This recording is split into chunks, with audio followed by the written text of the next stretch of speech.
Hey guys, today I'm going to be starting a Tower of Oz guide series.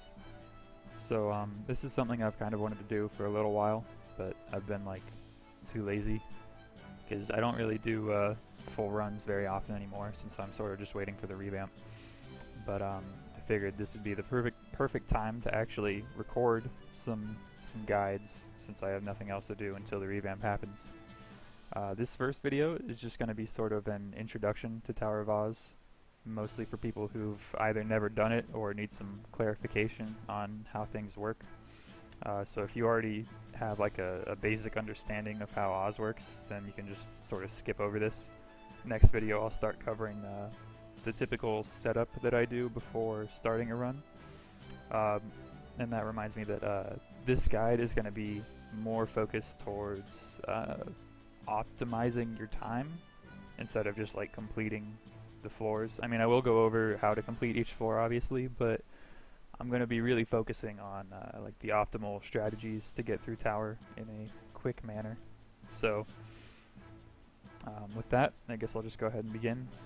Basically, when you enter the Tower of Oz lobby, which is where I'm at right now, you will only have, you can see there's 5 little slots up here under this timer. When you first start out, only one of these will be unlocked, and what these are stupid pill slots. So stupid pills are things that you buy from the shop here with Oz points, and you get Oz points by clearing floors, and also the boxes you get at the end of your run have a chance to give you pouches, which will reward you with more Oz points. So down here you can see all the different stupid pills. The ones with locks on them are untradeable, the ones without locks are tradable. But for serious runs, you're only going to want to use the ones with locks on them because they give you more time. Like as you can see here, the best one gives you 16 minutes, while the tradable version only gives you 10. So for real runs, you'll want to use these, but if you have like a mule with a lot of Oz points, you can use these to transfer pills over, so you don't have to like spend your own points, I guess. So basically, you'll start out with one open slot, which you can put any stupid pill in, and then that'll increase this overall timer by the listed amount. So like this will be 2 minutes, 5, 8, 13, and 16.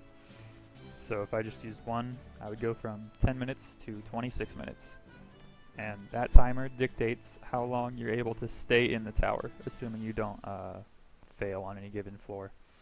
At the end of however long your timer is, you'll just be kicked out. So like if I have 26 minutes and I'm on, I don't know, 15F, 26 minutes, then I'll just be kicked out because I ran out of time. So as you progress through tower, you can unlock the other pill slots here by talking to Alicia over here. And you can say, I want to expand my stupid pill slots. I can't obviously expand them because I have all 5, but to expand each slot, you have to pay a certain amount of points and also have cleared up through a certain floor. So like to get this second slot, you have to have cleared floor 10, and you pay, I think it's 8,000 points. And the next slot is like floor 20 with 20,000 points. I don't actually really remember these two values. I know this one is 80,000 points. I think this one is 40,000. But yeah, so you have to clear increasingly higher floors at least once and pay an increasing amount of points to unlock the next pill slot so that you can get more time. Once you have all 5, if you use 5 of the best pill here, you can get up to an hour and a half in tower, and that is the maximum amount of time you can have at all. There's some other stuff in the shop here that you can buy if you feel so inclined. There's like a damage skin, an action manual, a chair, box pieces, which I think I have some. You can get these just from like higher tier boxes that you get from completing runs. Once you have 10 pieces, you can trade them in for a ring box, which will give you a random Tower of Oz ring when you open it. This ring box here is different. It basically gives you a week-long ring with a random potential. You can get legendary on these rings, and a friend of mine actually got drop rate once, which I thought was pretty funny, but I don't really ever buy these because I don't like need them for anything. But if you don't have anything else to spend your points on and you want to blow money, I guess you can just do that if you want. And there's some useless stuff like 100 spell traces and some potions. And then there's practice tickets, which are actually really useful for both practicing tower and setting up floors, which I'll get into more next video.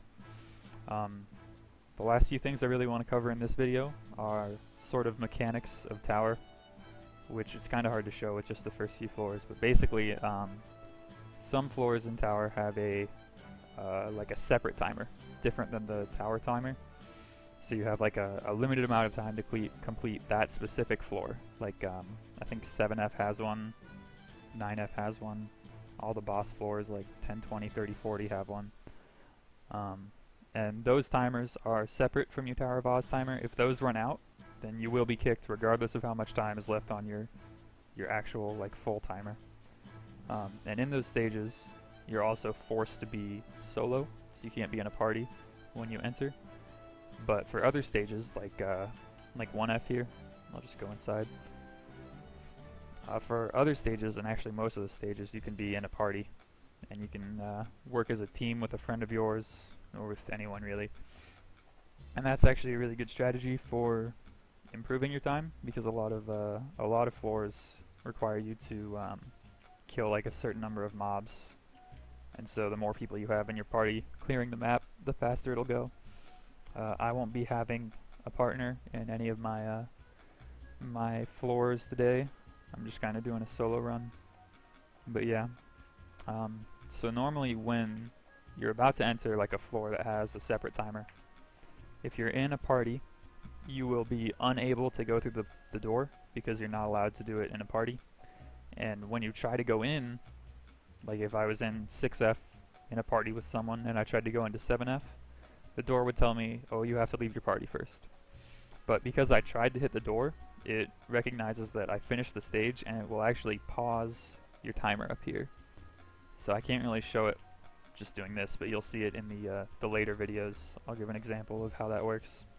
And that's really useful for like coordinating with a partner, or just giving yourself time to like rebuff without wasting any of your tower timer.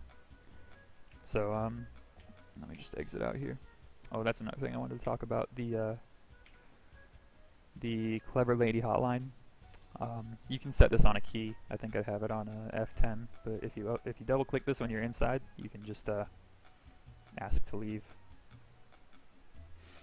And then on certain floors there's other things that can do, which I'll show later, but basically if you just want to quit the run, or if you like otherwise would have to wait for your timer to run out, like it's impossible to clear or something and you just want to exit out, you can do that.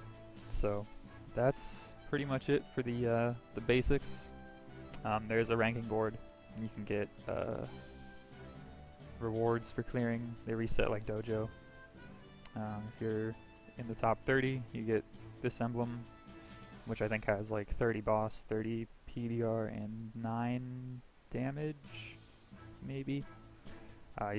Between 2 and 10th, you get, I actually have this one equipped right now. You get this emblem, which has 70% boss and 40% PDR, and then the emblem for getting number 1 in the week has 70% PDR and 12% attack or magic attack, depending on your class.